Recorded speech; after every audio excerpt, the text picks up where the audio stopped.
everyone, welcome to WION Live broadcast from New York City. I'm Susan Tehrani. First, let's take a look at this hour's headlines before we jump into our first story.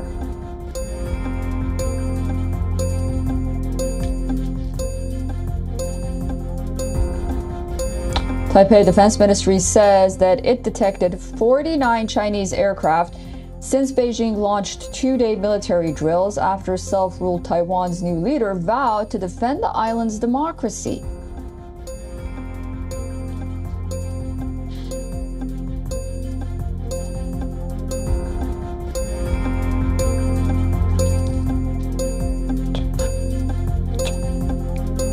The Russian Foreign Ministry warns that Moscow will retaliate with strikes on British targets if British weapons are used by Ukraine to strike Russian territory.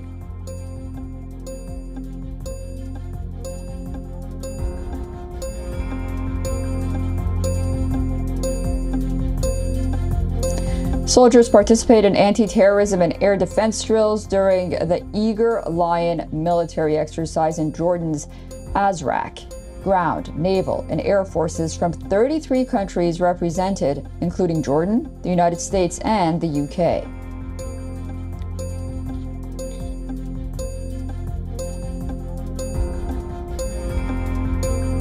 Thousands march in Iran on the final day of funeral processions for President Ibrahim Raisi, who's being laid to rest in his hometown days after dying in a helicopter crash.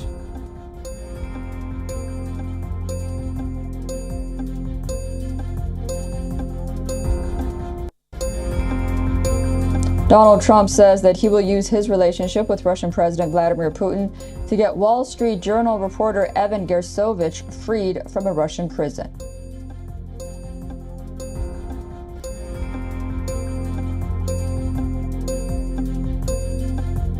Tornadoes ripped through Temple in Texas, causing severe damage to homes and businesses. Eyewitness video shows damage to homes, businesses, and vehicles in the central Texas town.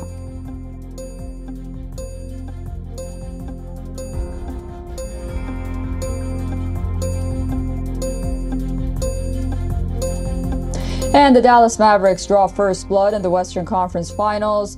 Luka Doncic stars in a narrow victory over the Minnesota Timberwolves.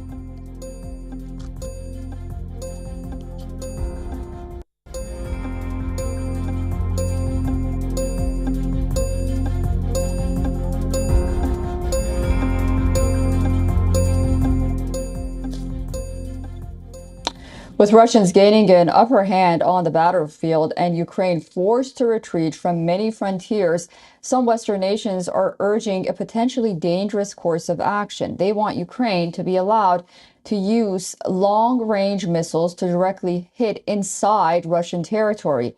Moscow is warning that it will hit back hard if that happens.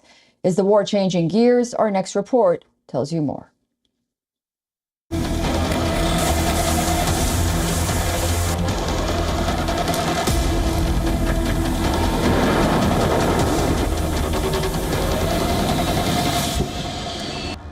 In the face of the relentless Russian onslaught, the outnumbered and outgunned Ukrainian troops are retreating, giving up more villages. At least 7 people have been killed in the latest attack on the eastern Ukraine city of Kharkiv. Ukrainian President Zelensky again asserts that Russia is leveraging his country's lack of air defense systems to launch brutal strikes on frontline towns and cities. Beyond the battlefield, pressure is growing on US President Joe Biden to allow Ukraine to fire American missiles into Russian territory. The US House Speaker has told Voice of America that Ukraine needs to be able to fight back. He said the US micromanaging the Ukraine effort is not a good policy for Kyiv. Ukraine has appealed to the Biden administration to lift the ban. Kyiv is not alone in this demand. Lithuania, which is a NATO ally and shares a border with Russia, wants Ukraine to strike Russian territory, disrupt supply lines, and neutralize enemy forces. Finland had said earlier that Ukraine can use weapons provided by Helsinki to hit targets on Russian soil. Remember, till now, Western weapons have come with a condition. They should be used by Ukraine to hit Russian targets on its territory in defense. But the present change in tone could have wide-ranging ramifications. Earlier this month, UK virtually greenlit Kyiv to use its weapons as they deem fit. The big question is, if Ukraine is allowed to hit Russian targets, how will Moscow react? Kremlin warns it will strike British targets if British weapons are used by Ukraine on Russian territory. The signs are ominous. A small miscalculation can spark a wider conflict beyond the Ukraine borders. Bureau Report, WION World is One. For more on this, we are being joined by Jonah Blank, who is the former foreign policy advisor to President Joe Biden. He's joining us live from Washington, D.C. Jonah, welcome back to WION. U.S. House Speaker Mike Johnson says that Ukraine should be able to fight the war as they see fit. What are your thoughts on that, and what could happen in your view? Well, thank you for having me on. I think that there is enough international support for the idea of allowing Ukraine to use NATO weapons for attacks on Russian soil, that this is not really going to be likely to escalate the war. The UK, Lithuania, and Finland have already agreed to this type of dispensation, and all three of them are under much more direct threat from Vladimir Putin than the US is.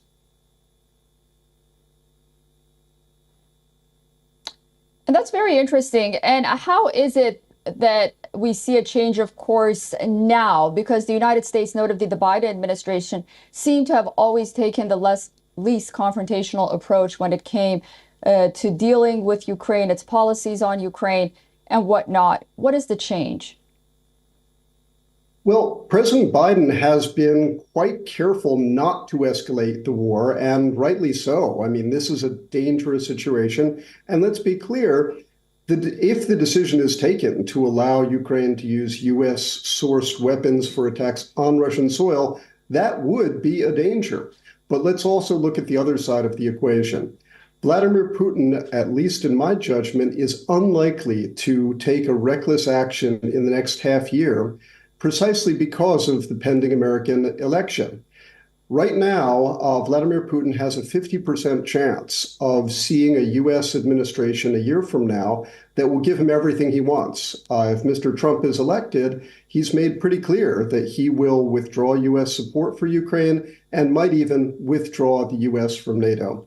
If Vladimir Putin were to take reckless action before the election, that would likely hurt the cause of him getting Mr. Trump elected, which very much is in Putin's interest.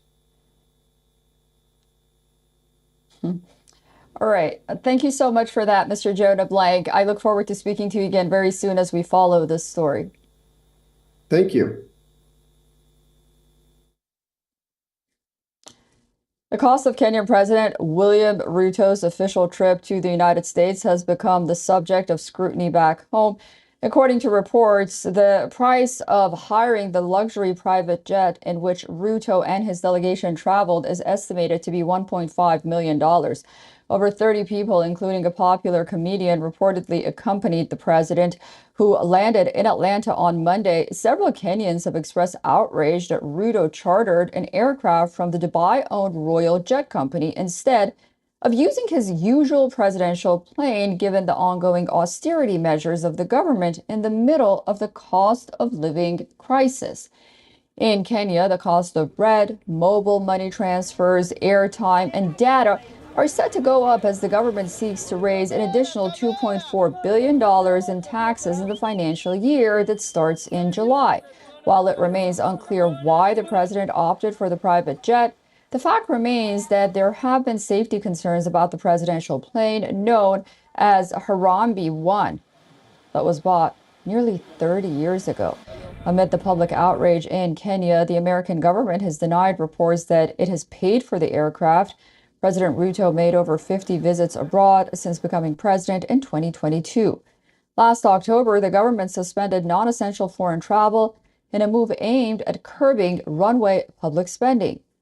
All ministers and state departments were also directed to reduce their operational budget by 10%. The Kenyan leader met his American counterpart, Joe Biden, in Washington as part of his 4-day official visit. It is the first state visit by a Kenyan president to the United States in 2 decades and the first by an African leader in almost 16 years. Mr. President, you just wanted the allies back in Palestinian statehood, Mr. President?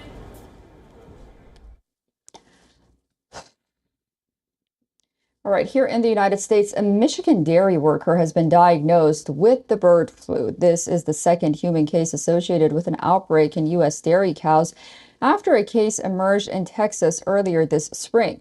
The new patient had mild eye symptoms and it has so far recovered. U.S. and Michigan health officials announced the case on Wednesday afternoon. Officials said the worker was in contact with cows presumed to be infected, while asserting that the risk to the public remains very low. A nasal swab from the person tested negative for the virus. However, an eye swab tested positive, indicating an eye infection, informed the U.S. Center for Disease Control and Prevention. The first case of bird flu was recorded in late March this year. A farm worker in Texas was diagnosed with what officials called the first known global instance of a person catching this version of bird flu from a mammal. That patients also reported eye inflammatory and inflammation and recovered as well. The U.S. Department of Agriculture calls unpasteurized milk the primary vector for transmitting the virus among cows, although officials do not exactly know how it spreads. To limit transmission in cattle, in late April, the USDA said dairy cows should test negative before being shipped across state lines.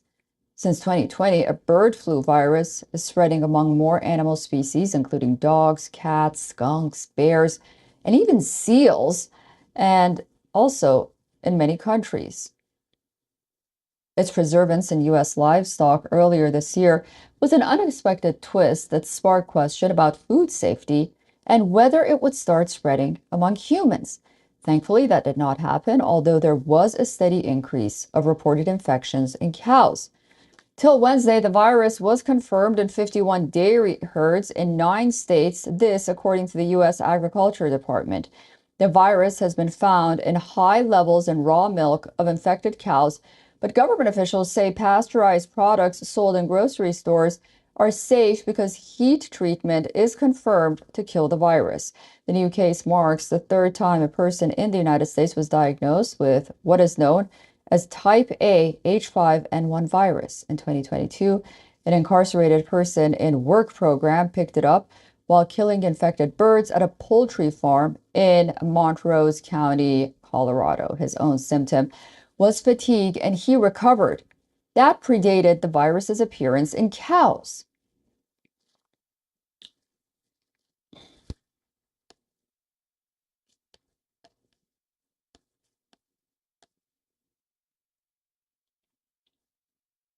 For the first time, daily users of marijuana in America have surpassed the number who drink alcohol every day. 40 years in the making, the shift is due to marijuana becoming mainstream and legal in nearly half of U.S. states. In 2022, an estimated 17.7 million people reported using marijuana daily or near daily, compared to 14.7 million daily or near daily drinkers. This, according to the national survey data. In 1992, when daily use of marijuana hit a low point, less than 1 million people said they used marijuana nearly every day. In 2022, for the first time, this intensive level of marijuana use overtook daily and near daily drinkers. From 1992 to 2022, the per capita rate of reporting daily or near daily marijuana use increased 15-fold. While most states now allow medical or recreational marijuana, it remains illegal at the federal level. In November, Florida voters will decide on a constitutional amendment allowing recreational cannabis, and the federal government is moving to reclassify marijuana as a less dangerous drug. A psychiatric professional at the University of Maryland explains the rise in the number of daily users, suggesting that more people are at risk for developing problematic cannabis use addictions.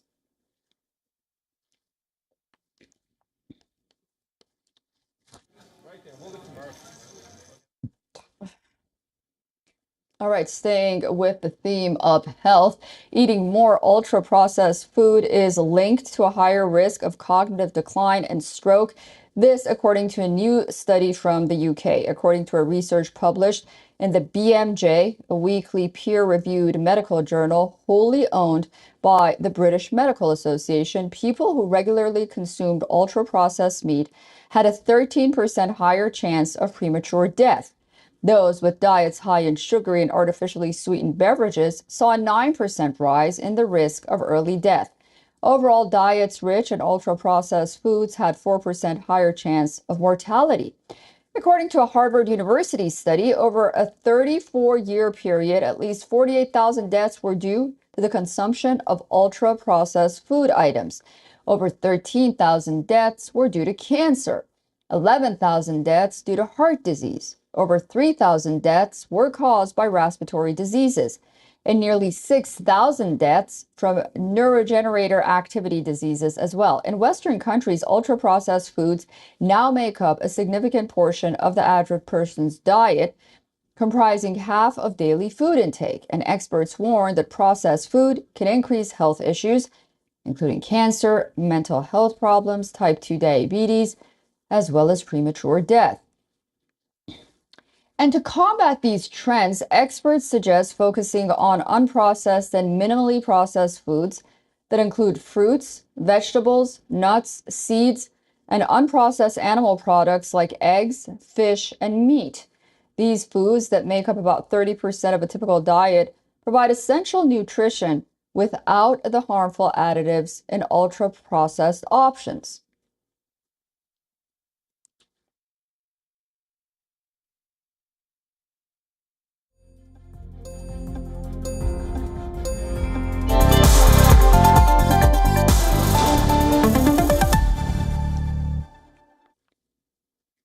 The Indian pharmaceutical industry is experiencing phenomenal growth. From a valuation of around $50 billion in 2023, it's projected to reach $450 billion by 2047. This trajectory positions India as a global leader, supplying over 60% of the world's vaccines and 20% of generic medicine. Looking closer at the domestic market, India's pharmaceutical sector is experiencing a boom. The market witnessed a 9.5% growth in March of 2024, with key therapy areas like cardiac, anti-infectives, and gastrointestinals showing strong growth. Dominance can be attributed to several factors: cost competitiveness, driven by lower labor costs and efficient manufacturing processes, allowing Indian companies to offer competitive pricing. Additionally, India boasts the highest number of FDA-approved plants outside the United States, ensuring high-quality standards. India also plays a crucial role in the U.S. healthcare system. 47% of all generic prescriptions filled in the United States come from Indian companies, generating significant cost savings. In 2022 alone, Indian generics saved the U.S. healthcare system an estimated $219 billion. The global pharma supply chain is undergoing a significant transformation. Rising healthcare demand and trends like the China Plus One strategy are pushing for diversification.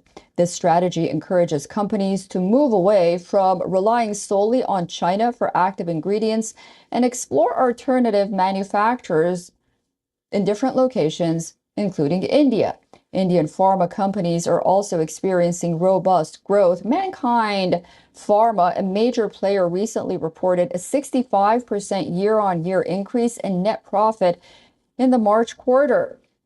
Rajiv Junja, the managing director of the company, spoke to WION regarding the scope India has in leading the global supply chain. Take a listen.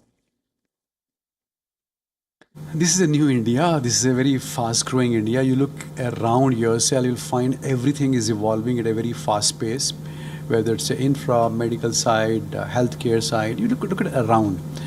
So in pharma sector has always been a dominating sector, especially in formulation side. World over, every third tablet capsule sold, taken by anybody, is India made. Indian pharmaceutical has always taken a pioneer step in this. And going forward, we see these things will continue. Now, India is evolving towards R&D side, innovation side, a bit more than the past. However, the industry isn't without its challenges. Complex regulatory requirements across different markets need to be streamlined.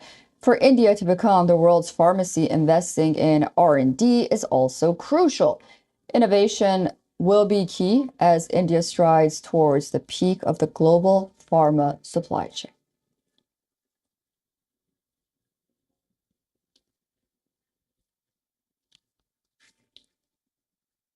All right, now for some NBA action. The Dallas Mavericks have gone 1-up in the Western Conference Finals after a narrow win over the Minnesota Timberwolves. Luka Doncic starred as the Mavericks claimed a 108-105 victory.